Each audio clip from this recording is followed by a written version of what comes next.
Hello everyone, welcome to IQ Tab. A very good morning to all of you. I hope आप सब बहुत अच्छे से होंगे।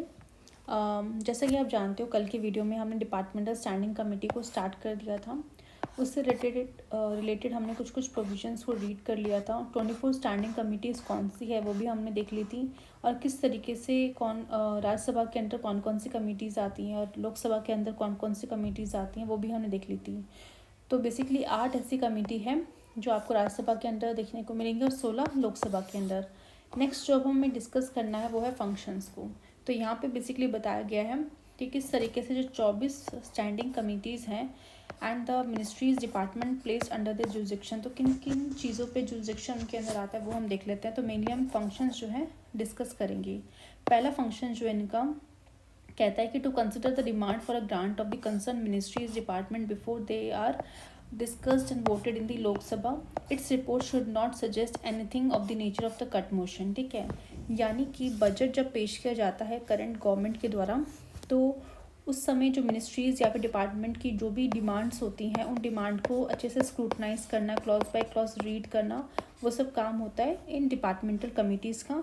बस एक चीज़ है कि वो कोई भी कट मोशन सजेस्ट नहीं कर सकते। ठीक है, उन्हें उनका काम से स्क्रूटनी करना है और चीज़ों को देखना है और एडवाइस करना है कि अगर उन्हें लगता है इससे बेटर कोई पॉलिसी सजेस्ट कर सकते हैं, किस तरीके से पैसों का इफेक्टिव यूटिलाइजेशन कर सकते हैं, तो वो सब चीज़ें सजेस्ट कर सकते हैं वो। सेकेंड है to examine the bill pertaining to the concern ministry और डिपार्टमेंट। ठीक है, तो बजट के केस में तो हमने देखा किस तरह से स्क्रूटनाइज कर रहे हैं, बट अगर कोई और सेशन चल रहा है, मान लो विंटर सेशन है, कोई बिल पर्टिकुलर डिपार्टमेंट या फिर मिनिस्ट्री के द्वारा लाया गया है, तो इन पर्टिकुलर बिल को भी एग्जामिन करने का काम इन डिपार्टमेंटल कमिटीज़ का होता है। अगर मान लो डिफेंस से रिलेटेड कोई बिल आया तो डिफेंस से रिलेटेड जो कमेटी है वो उसको देखेगी। अगर एग्रीकल्चर से रिलेटेड कोई बिल आया तो एग्रीकल्चर की जो कमेटी है, यानी 24 में से जो भी एग्रीकल्चर की कमेटी होगी वो उसको स्क्रूटनाइज करेगी। थर्ड फंक्शन है to consider the annual report of the ministry and department, और जो एनुअल रिपोर्ट होती है उसको भी कंसिडर करती है। फोर्थ है to consider the national basic long term policy document presented to the house, यानी हाउस के सामने जो भी लॉन्ग टर्म पॉलिसी रखी जाती है नेशनल लेवल पे जो इम्पोर्टेंस रखती है उन सबको भी ये बेसिकली देखती है।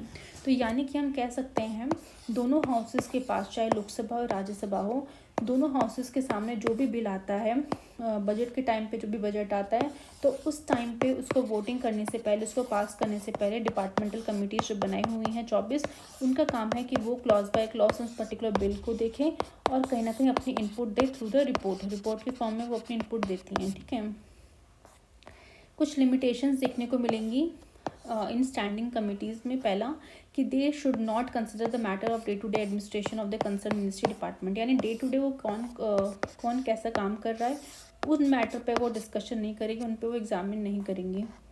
Second, they should not generally consider the matter which are consider by the other parliamentary committee, यानी ऐसा कोई भी मैटर जो किसी और पार्लियामेंट्री कमेटी के द्वारा देखा जा रहा है उन मैटर को खुद वो डिस्कस नहीं कर सकती, ना ही उन्हें एग्जामिन कर सकती हैं। नेक्स्ट है, it should be noted here that the recommendation of this committee are advisory. Again इनका जो नेचर कैसा एडवाइजरी नेचर है, यानी कि पार्लियामेंट में बाइंडिंग नहीं होगा, जो भी एडवाइस करेंगे वो सिर्फ एडवाइजरी नेचर का ही होगा।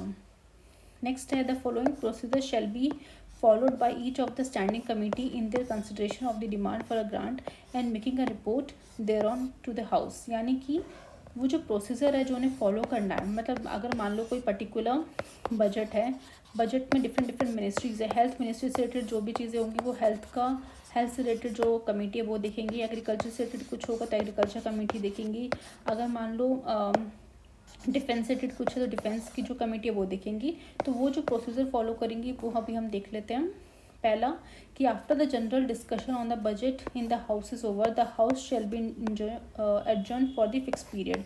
तो लगभग 3 से 4 हफ्तों के लिए एडजर्न कर दिया जाता है, और ये 3 से 4 हफ्तों के बीच में ये जो कमिटीज़ है स्क्रूटनाइज करती हैं उसको। सेकेंड बोला गया है the committee shall consider the demand for grant of the concern ministry during the aforesaid period, यानी जो भी समय उनके लिए अलॉट किया गया है 3 से 4 हफ्तों का, उस समय जो है बेसिकली वो कमिटीज़ जो है उनकी डिमांड को रीड करेंगी, क्लॉज बाय क्लॉज चेक करेंगी, स्क्रूटनी करेंगी बेसिकली। ठीक है, इन डेप्थ। थर्ड है, the committee shell make their report with in the period and shall not ask for other time, यानी जो भी समय उनको दिया गया है उस समय के अंदर ही उनको अपनी रिपोर्ट बना के तैयार करनी है। नेक्स्ट है the demand for grant shall be consider by the house in the light of the report of the committee. ठीक है, मतलब अगेन वही चीज़ है कि किस तरीके से जो डिमांड्स रखी गई हैं डिपार्टमेंट के द्वारा वो किस तरीके से ग्रांट में कन्वर्ट होगी, किस तरीके से हर एक कमेटी जब उसको स्क्रूटनाइज कर रही है तो क्या इनपुट वो दे रही हैं, तो वो सब काम है उनका।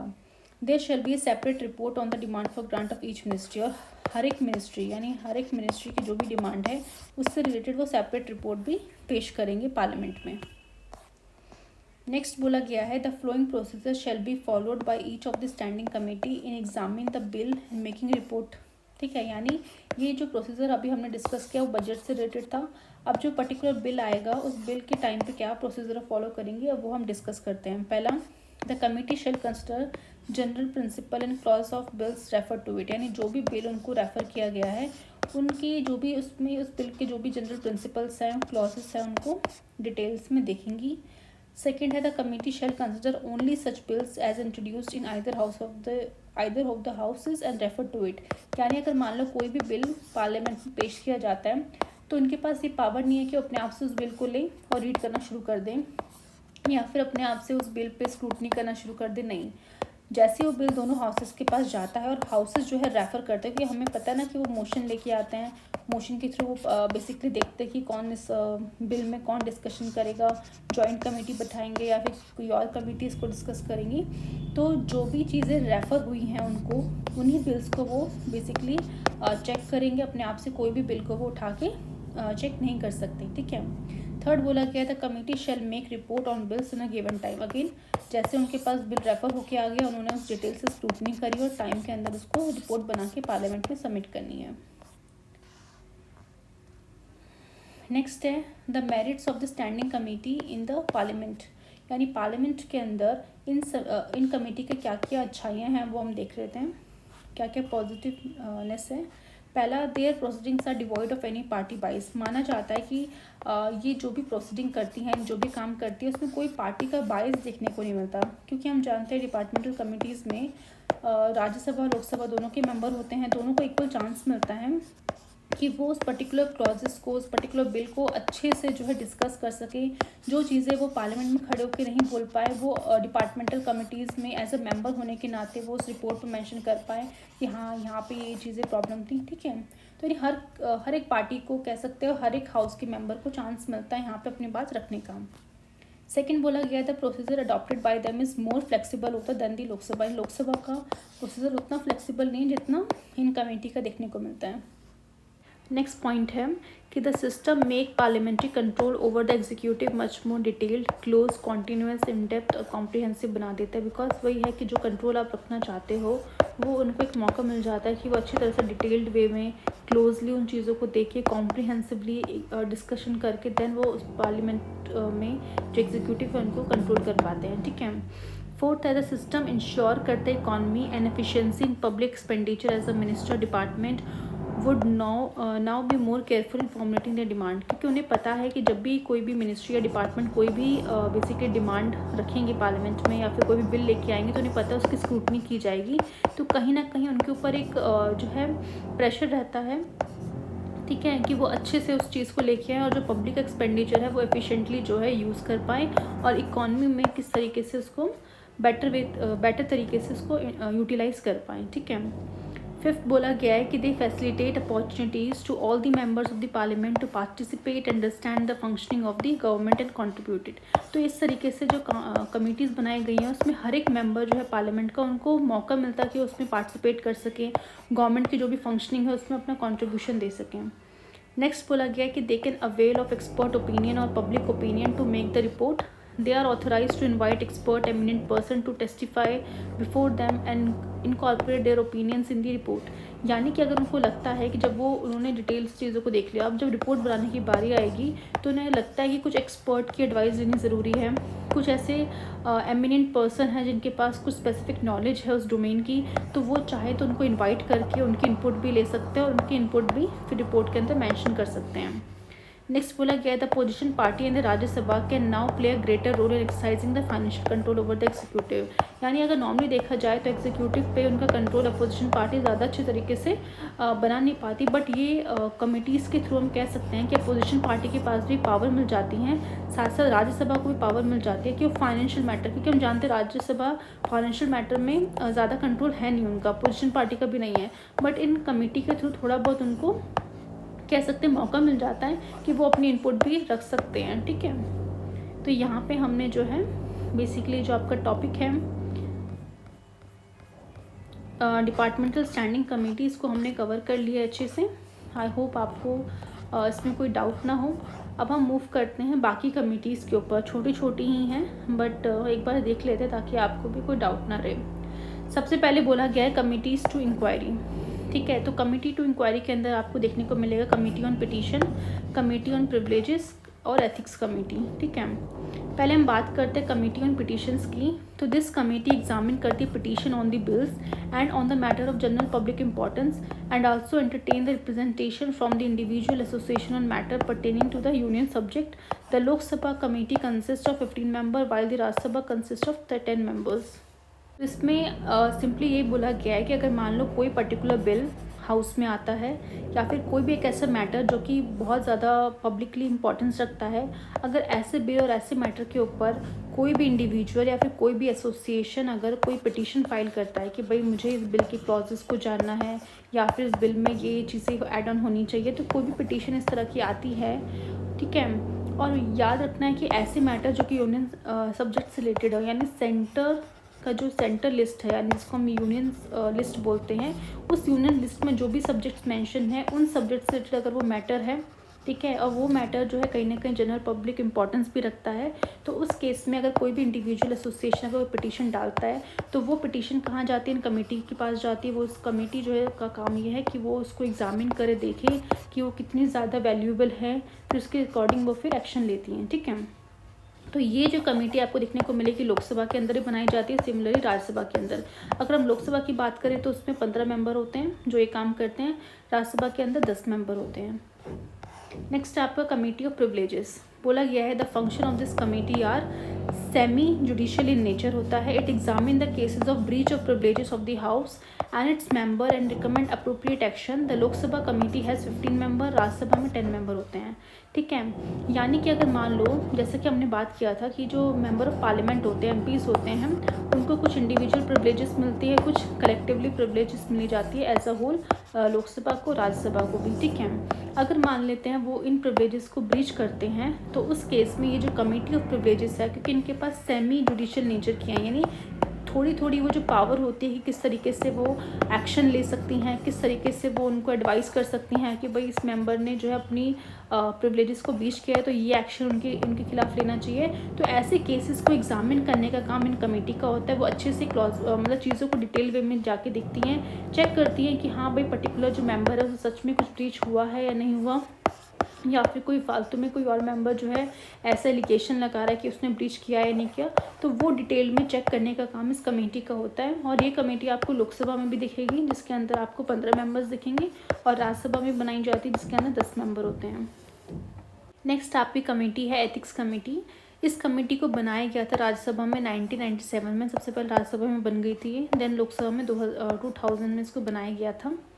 It enforces the code of conduct of the member of parliament. It examines the cases of misconduct and recommend the appropriate action. Thus, it engaged in maintaining a discipline and decorum in the parliament. यानी कि जो parliament में जो member of parliaments बैठे हैं तो किस तरीके से वो अपना जो है कंटेम्प्ट ऑफ द हाउस ना करें, या फिर जो पार्लियामेंट का डेकोरम है उसको ब्रीच ना करें, एक डिसिप्लिन बना के रखें, कुछ मिसकंडक्ट ना हो उनकी वजह से, तो वो सब देखने का काम इस एथिक्स कमेटी का होता है। ठीक है, तो ये हमने कमेटी टू इंक्वायरी हमने देख ली। नेक्स्ट हम देखेंगे committee to scrutinize and control. ठीक है, इसके अंदर आपको कुछ कमिटीज़ देखने को मिलेंगी। सबसे पहले है committee on government assurance, then committee on subordinate legislation, committee on paper laid on the table, committee on welfare of SC/ST, then committee of empowerment of the women, then joint committee है offices of profit. ठीक है, तो one by one हम इसको देख लेते हैं। सबसे पहले बोला जा रहा है कमेटी ऑन गवर्नमेंट एश्योरेंस। तो दिस कमेटी एग्जामिन करती है the assurance promises and undertaking given by the minister from time to time on the floor of the houses and report on to the extent of which they have been carried through. In the Lok Sabha it consists 15 member and in the Rajya Sabha it consists 10 member और इसको बनाया गया था 1953 में। तो याद रखना कि 1953 में इसको बनाया गया था। लोकसभा के अंदर भी देखने को मिलेगी, जहाँ पे लोकसभा में 15 मेंबर है, राज्यसभा के अंदर 10 मेंबर है। अब मेन चीज़ ये है कि इस कमेटी का काम क्या है। तो जैसा कि हम जानते हैं कि पार्लियामेंट में जब कोई मिनिस्टर कुछ प्रॉमिस करता है कि हाँ भाई मैं ये काम जो है ये पॉलिसी में लेके आऊँगा, या फिर मैं जो मान लो फाइनेंस मिनिस्टर है वो प्रॉमिस कर रही हैं कि हाँ मैं इन्फ्लेशन को बढ़ने नहीं दूंगी, हाँ मैं एम्प्लॉयमेंट जनरेट करने में हेल्प करूंगी, इकॉनमी में ग्रोथ लाने में मदद करूंगी। तो ये जो भी प्रॉमिसेस कर रहे हैं, अंडरटेकिंग, कई बार क्या होता है वो पर्टिकुलर पेपर पे साइन करके अंडरटेकिंग भी देते हैं। तो मिनिस्टर जब टाइम टू टाइम इस तरह से हाउस में जब इस तरह की प्रॉमिसेस करते हैं, तो इस कमेटी का काम ये होता है कि उन प्रॉमिसेस को जो उन्होंने किया है उसको चेक करें कि वो चीज़ें उन्होंने कंप्लीट की भी है नहीं की। ऐसा ना हो कि हाउस में खड़े होकर बस उन्होंने ये चीज़ें प्रॉमिस कर दी हैं और बाद में ये उस चीज़ों को बेसिकली कंप्लीट नहीं कर पाए। तो वो जो एश्योरेंस जो उन्होंने दी है मिनिस्टर ने, उस एश्योरेंस को चेक करने का काम इस कमेटी का होता है। ठीक है, नेक्स्ट है कमेटी ऑन सबऑर्डिनेट लेजिस्लेशन। तो इसमें बोला गया है कि दिस कमेटी एग्जामिन करती है एंड रिपोर्ट करती है to the House whether the power to make regulations, rules, sub-rules and bylaws delegated by the Parliament or confirmed by the Constitution to the Executive are being properly exercised by it or not. In both the houses, the committee consists of 15 members. ठीक है, it was constituted इन 1953। तो यानी कि जो subordinate legislation है इसको भी 1953 में बनाया गया था। दोनों ही हाउसेस में देखने को मिलेगी, लोकसभा में भी राज्यसभा में भी, और दोनों ही हाउसेस में 15 मेंबर्स होते हैं। ठीक है, अब मेन इनका काम ये है कि बोला गया है कि किस तरीके से जो हमारे एग्जीक्यूटिव है, ठीक है, देखो हमारे लेजिस्लेटिव लॉ तो लेके आ रहे हैं, बट कभी कभार छोटे मोटे जो रूल्स एंड रेगुलेशन होते हैं, कुछ ऐसे बाई लॉज होते हैं, उनको लाने का काम हमारे एग्जीक्यूटिव को होता है। मतलब नॉर्मल एग्जीक्यूटिव ऑर्डर पास करके वो उन सब चीज़ों को लेके आ जाते हैं। ठीक है, अब वो जो भी रेगुलेशंस बना रहे हैं, जो भी रूल्स एंड रेगुलेशन लेके आ रहे हैं, बाई लॉज बना रहे हैं, तो ये जो काम है वो डेलीगेट किया पार्लियामेंट ने, क्योंकि पार्लियामेंट ने जैसे क्या था, हमने देखा था डेलीगेटेड लेजिस्लेशन को हमने पढ़ा था किस तरीके से पार्लियामेंट अपना काम जो है एग्जीक्यूटिव को देती है, ताकि एग्जीक्यूटिव उस पर लॉ बना के उस पर बेसिकली डिटेल्ड में जो टेक्निकल चीज़ें ऐड ऑन करके देन उसको इम्प्लीमेंट करता है। ठीक है, तो उस तरीके से कि वो जो लॉज किस तरीके से आ रहे हैं वो प्रॉपरली अपनी पावर को एक्सरसाइज कर पा रहे हैं नहीं, जो लॉज लेके आए जा रहे हैं, जो बाई लॉज लाए जा रहे हैं वो सही भी है नहीं, तो उन सबको देखने का काम इस कमेटी का होता है। ठीक है, नेक्स्ट है committee on papers laid on the table. तो इसमें आपको देखने को मिलेगा कि जो कमेटी है कॉन्स्टिट्यूट की गई थी 1975 में। द लोकसभा कमेटी है 15 मेंबर है, यानी लोकसभा में जो कमेटी है उसमें 15 मेंबर देखने को मिलेंगे, राज्यसभा में 10 मेंबर की कमेटी बनाई जाती है। इट एग्जामिन करती है all the papers laid on the table of the house by minister to see whether they complain with the provision of the constitution or related act or the rule. It does not examine the statutory notifications and the order that fall under the jurisdiction of the Committee on Subordinate Legislation. ठीक है, यानी कि parliament में, यानी दोनों houses के सामने, चाहे लोकसभा और राज्यसभा, इन दोनों हाउसेस के टेबल में जो भी ठीक है जो भी पेपर्स पॉलिसी या जो है बेसिकली प्रेजेंट की जाती हैं, तो उन सबको जो है एग्जामिन करने का काम जो है इन कमेटी का होता है। तो बेसिकली ये कमेटी क्या करती है कि जो भी एग्जीक्यूटिव ने लेके आए हुए हैं या फिर जो भी लॉ लाया जा रहा है वो कॉन्स्टिट्यूशन के हिसाब से वो कंप्लाई कर रहा है नहीं कर रहा, या फिर जो एक्ट बनाए हैं, जो रूल्स रेगुलेशंस बनी हुई हैं उसकी प्रोविजंस को कंप्लाई कर रहे हैं नहीं कर रहे, वो चीज़ एग्जामिनेशन करने का काम इस पर्टिकुलर कमेटी का होता है। ठीक है, अब मेन चीज़ ये देखोगे कि कुछ एग्जीक्यूटिव जैसे कि अभी हमने डिस्कस किया बाई लॉज बनाते हैं, कुछ ऑर्डर लेके आते हैं, तो ऐसी चीज़ें जो ऑलरेडी सबऑर्डिनेट लेजिस्लेशन के अंदर आ रही हैं, तो उन मैटर्स को, उन जुरिस्डिक्शन को वो हाथ भी नहीं लगाएगा, क्योंकि वो ऑलरेडी ये कमेटी देख रही है। इसके अलावा अगर कुछ भी चीज़ें हैं जो पार्लियामेंट में रखी जा रही हैं, उनको स्क्रूटनी करने का काम इस कमेटी का होता है। नेक्स्ट है आपका committee on welfare of SCs and STs। यहाँ बोला गया है कि दिस कमेटी कंसिस्ट करते 30 मेंबर होते हैं, जिसमें से 20 लोकसभा में और 10 राज्यसभा में देखने को मिलते हैं। मेन फंक्शन क्या है इसका? पहला कि to consider the report of the national commission for SCs and STs। ठीक है, SCs एंड एसटीज़ की जो भी यानी नेशनल कमीशन जो बनाई गई हैं, एससी के लिए बनाई गई है और एसटी के लिए बनाई गई है, ये क्या है, इसका रोल क्या होता है, ये आने वाले टॉपिक्स में हम डिस्कस करेंगे। तो बेसिकली अभी तक आप इतना जान लीजिए कि जो नेशनल कमीशन होती है, इनका काम क्या होता है कि जो जितने भी शेड्यूल कास्ट या शेड्यूल ट्राइब्स हैं, इनके लिए जो भी लॉज बनाए गए हैं, जो भी इन्हें राइट्स दिए गए हैं, वो अच्छे से इनके लिए इम्प्लीमेंट हो, ठीक है। वेलफेयर की पॉलिसी जो चलाई जा रही है, वो वेलफेयर की पॉलिसी इन तक जो है पहुँचे। कोई भी चीज़ जो भी उनके लिए राइट्स हैं, वो सही टाइम पे और सही तरीके से इन तक इम्प्लीमेंट होनी चाहिए। तो ये काम इनका होता है, ठीक है। तो वही जो रिपोर्ट जो ये नेशनल कमीशन लेके आता है, उन रिपोर्ट्स को एग्जामिन करने का काम जो इन कमेटी का होता है।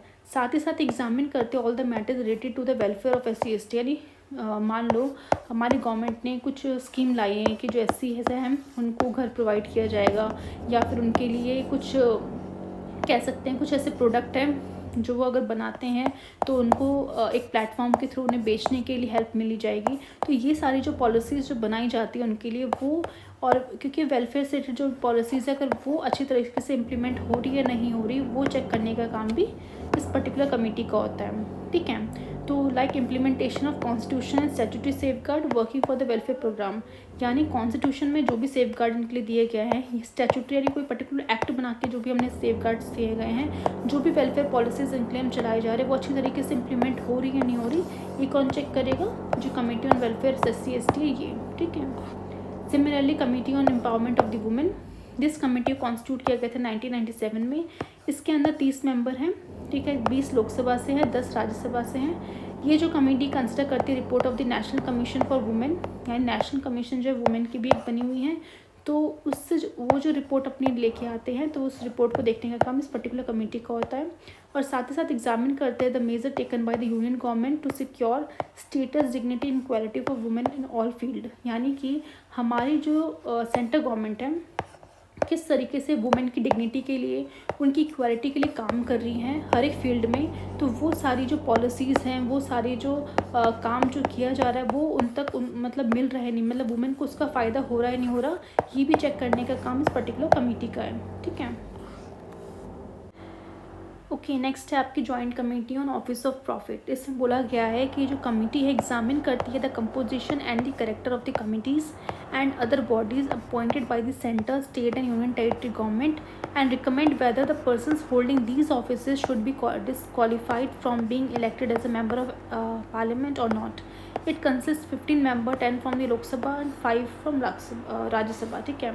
यानी कि जो जॉइंट कमेटी है इसमें टोटल 15 मेंबर है, जिसमें से 10 मेंबर आपके लोकसभा से आएंगे, 5 मेंबर आपके राज्यसभा से आएंगे, ठीक है।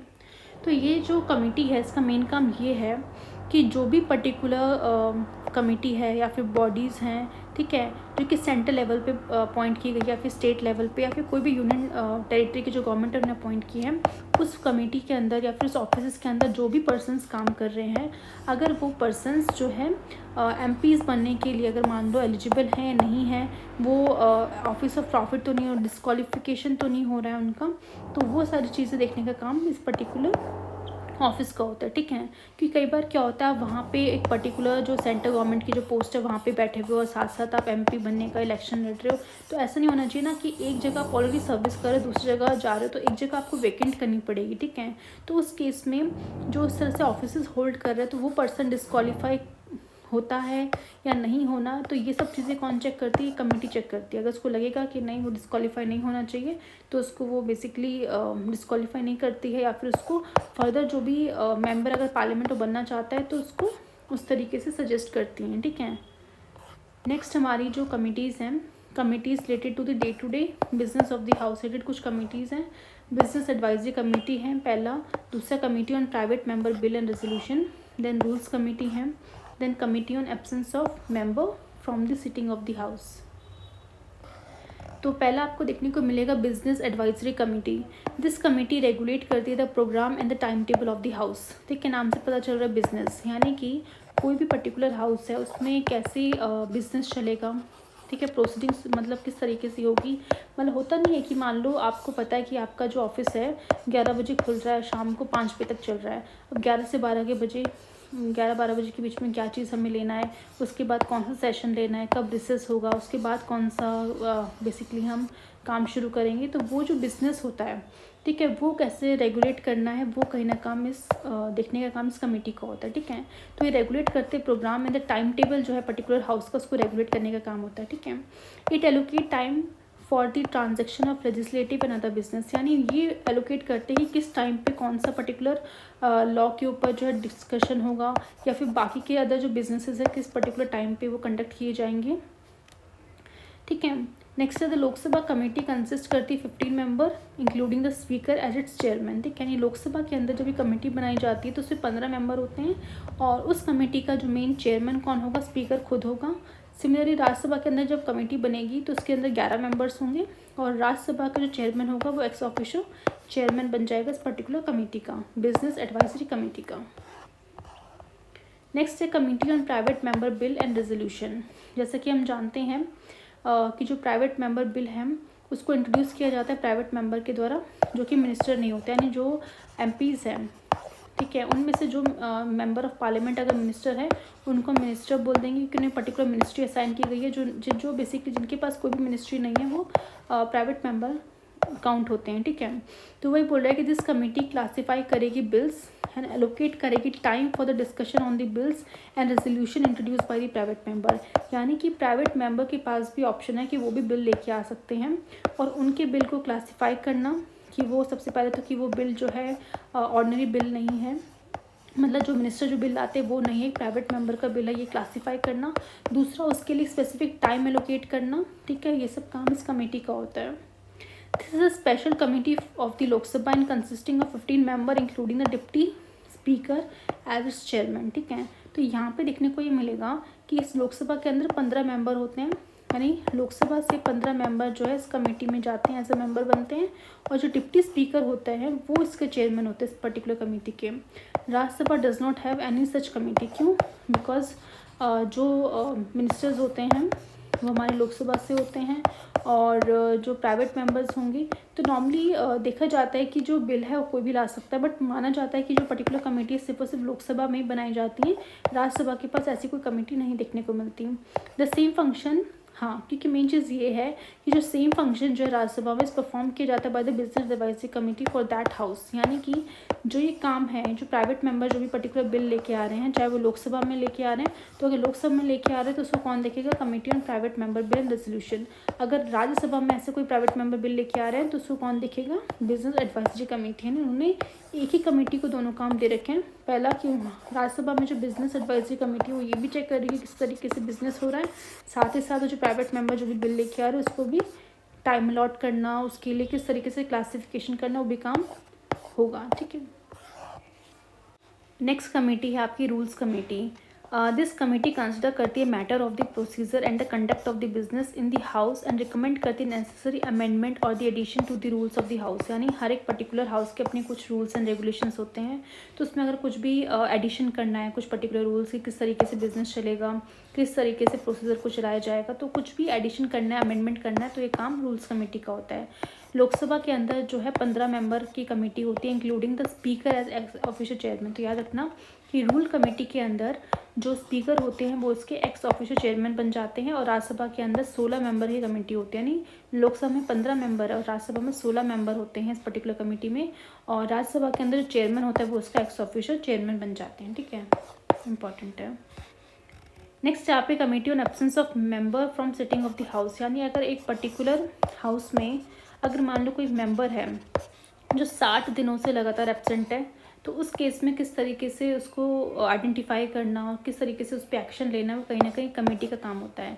तो दिस कमेटी कंसिडर करती है all the application from the members for leave, यानी कुछ मेंबर्स लीव पे जा रखे हैं तो उनकी लीव भी देखने का काम जो है इन कमेटी का होता है। अगर कोई एब्सेंट है from the sitting of the house तो वो भी देखने का काम इनका होता है।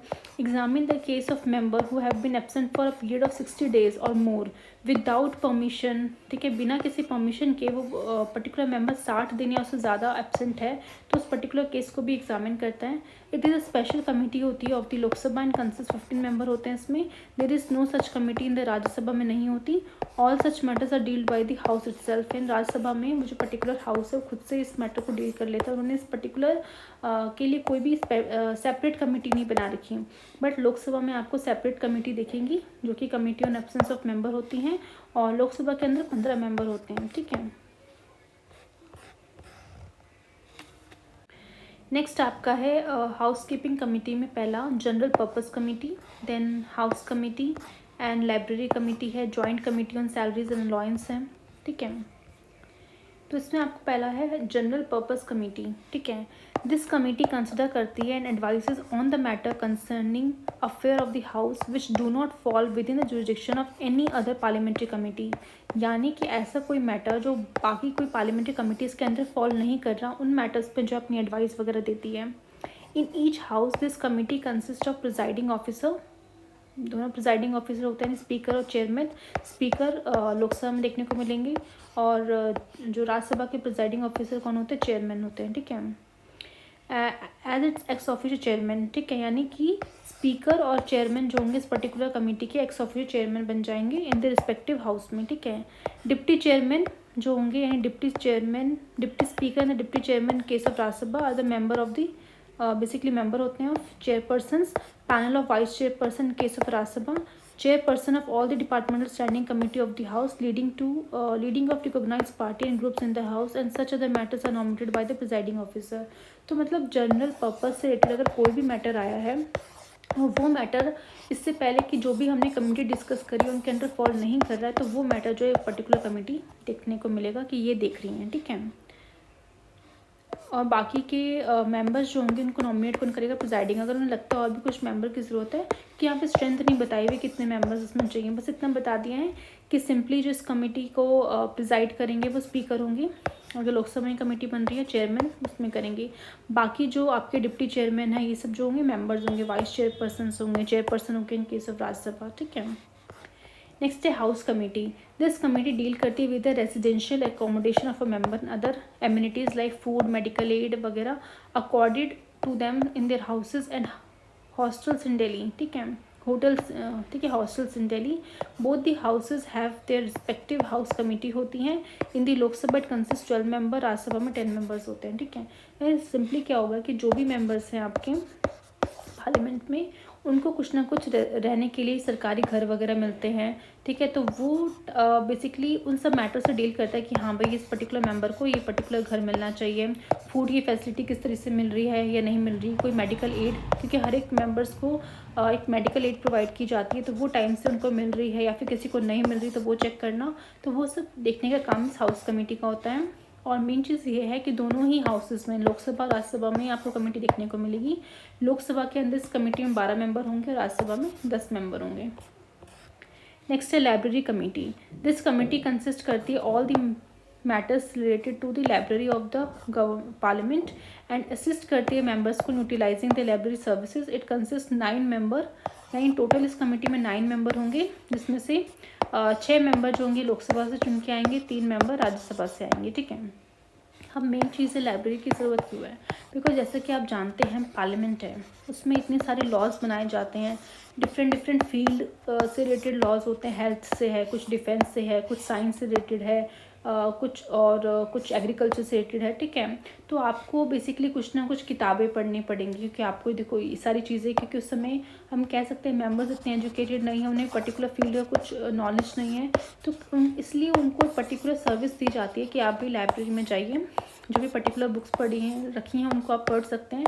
तो ये पर्टिकुलर सर्विस जो है हर एक मेंबर अच्छे से यूटिलाइज करे, उनको ये सर्विस जो है मिलती रहे, ये काम चेक करने का किसका है, लाइब्रेरी कमेटी का है, कि वो पर्टिकुलर लाइब्रेरी की जो सर्विस है वो हर एक मेंबर को अच्छे से मिले और उस सर्विस को वो अच्छे से यूटिलाइज भी कर सकें।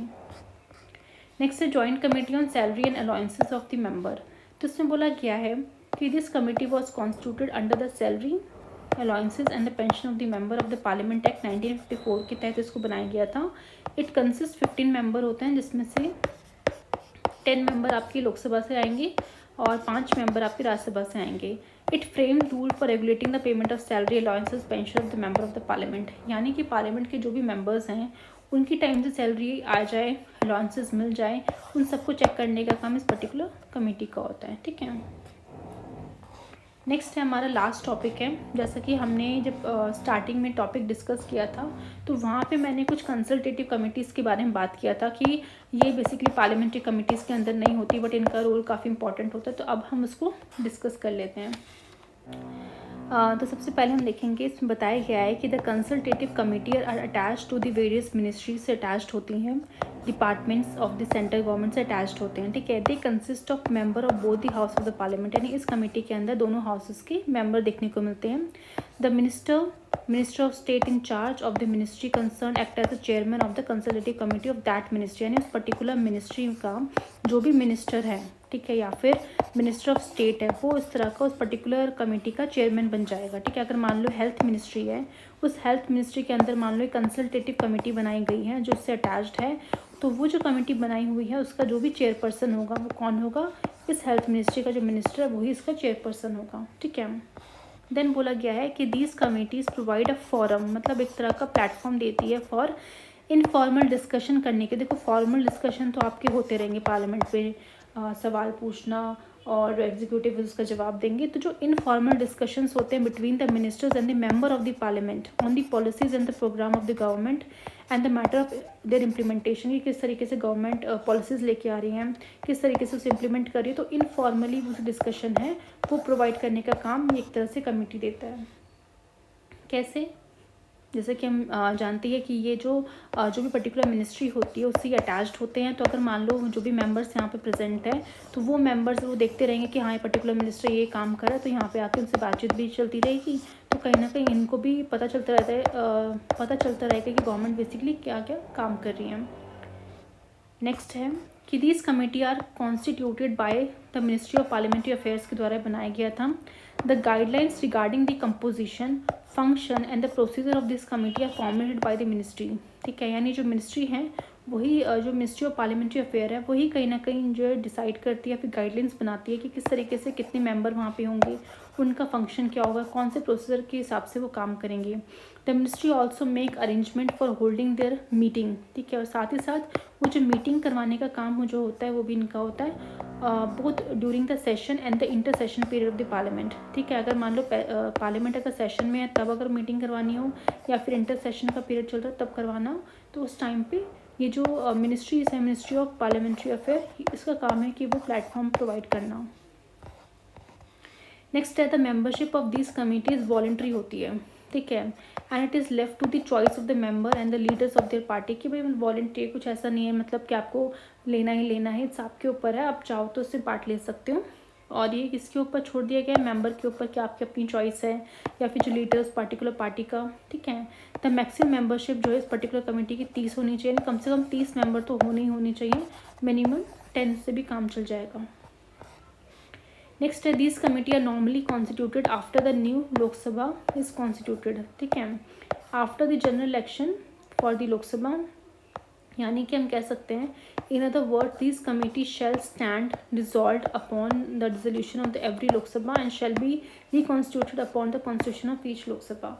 यानी कि ये जो कमेटी है ये बनाई जाती है जब न्यू लोकसभा चुन के आती है, या फिर हर जो जनरल इलेक्शंस होते हैं लोकसभा के, उसके बाद जब जनरल इलेक्शन के बाद जब लोकसभा की मिलती है तब ये कमेटी को बनाई जाती है, ठीक है। यानी कि अगर एक बार लोकसभा डिसॉल्व हो गई तो ये जो कमेटी है ये भी डिसॉल्व हो जाती है और बाद में इसे फिर रिकॉन्स्टिट्यूट किया जाता है, ठीक है, जब लोकसभा फिर से पावर में आती है, मतलब फिर से इलेक्शंस होके जब नई पार्टी चुन के आती है फिर उस हिसाब से कंसल्टेटिव कमेटी बनाई जाती है। In addition, the separate informal consultative committee of the member of the parliament are also constituted for the railway zone, ठीक है। तो ये तो हमने बात करी मिनिस्ट्री में किस तरीके से एक अटैच्ड कंसल्टेटिव कमेटी रहती है, बट इन एडिशन मतलब इसके अलावा एक सेपरेट इनफॉर्मल कॉन्स्टिट्यूटिव कमेटी बनाई जाती है of the member of the parliament, कि वो रेलवे जो जोन है उन रिलेटेड मैटर्स पे भी वो बेसिकली उनको पता होना चाहिए, उन मैटर्स पे भी उन्हें डिस्कशन करना है। तो कुछ मेंबर्स ऑफ द पार्लियामेंट जो है इस पर्टिकुलर कमेटी के अंदर बैठते हैं और वो कहीं ना कहीं फॉर्मली डिस्कस करते हैं किस तरीके से जो है रेलवे से रिलेटेड काम क्या करना है, ठीक है। तो मेंबर्स जो होंगे पार्लियामेंट के belonging to the area falling under a particular railway zone, मतलब रेलवे जोन के अंदर जो भी एरिया उस पर्टिकुलर मेंबर के अंदर मतलब वो आ रहा है, they are nominated on the informal consultative committee के अंदर उनको अपॉइंट कर दिया जाएगा, ठीक है। तो अगेन मैं इस चीज़ को रिपीट कर देती हूँ कि जो member of the parliament belonging to area, उस एरिया से बिलोंग कर रहे हैं जिसके अंडर वो पर्टिकुलर रेलवे जोन आ रहा है, तो उस पर्टिकुलर रेलवे जोन का जो मेंबर होगा उस पर्टिकुलर मेंबर को बना दिया जाएगा। ठीक है। नेक्स्ट है, unlike the consultative committee attach to various ministries and department, the meeting of the informal consultative committee are to be arrange during the session period only. ठीक है। ठीक है, तो यानी कि जो भी मीटिंग्स वहाँ पे होंगी तो वो पर्टिकुलर जो सेशन है यानी हाउस का जो सेशन है उसी के दौरान वो पर्टिकुलर मीटिंग को करवाया जाएगा। ठीक है। तो मेन चीज़ ये है कि फाइनली आपका ये जो पार्लियामेंट्री कमेटी वाला जो चैप्टर है फिनिश हो चुका है। ज़्यादा लेंदी था नहीं, कह सकते हैं कि बहुत ज़्यादा इम्पॉर्टेंट नहीं है जितना पार्लियामेंट चैप्टर इम्पॉर्टेंट है, बट फिर भी कुछ कुछ चीज़ें हैं, कुछ कुछ कमिटीज़ है जो बहुत इंपॉर्टेंट है, जो कि मैंने आपको स्टार्टिंग में बताई दी थी। तो आपको क्या करना है, इसके सिर्फ शॉर्ट नोट बनाने हैं, इतना चीज़ों को डिटेल में देखो याद नहीं करना। अगर आपको पता है पिटीशन है तो आपको तो याद रहने वाला है कि हाँ कमेटी ऑन पिटीशन है, तो यानी कोई पर्टिकुलर पिटीशन आएगी किसी बिल में तो उसका काम है ये। तो नाम से ही पता चल जा रहा है कि कमेटी का मेन रोल क्या है। अब आपको क्या करना है, शॉर्ट में एक पेपर लेना है। ठीक है, A4 साइज़ पेपर लेना है, कमेटी का नाम लिखना है। ठीक है, लोकसभा में कितने मेंबर हैं, राज्यसभा में कितने मेंबर हैं, इस तरह से टेबुलर फॉर्म में आपको उसको लिख देना है। उसका अगर मेन फंक्शन कुछ ऐसा फंक्शन है जो डिफरेंट है तो वो आप लिख सकते हैं। ठीक है, कौन उसका चेयरमैन है वो उसको ऐड कर सकते हैं। तो इस तरह से I think A4 size paper का अगर 1-2 पेपर लोगे तो सारी की सारी जो कमेटीज़ है वो उस पर्टिकुलर A4 साइज़ पेपर के अंदर आ जाएगी।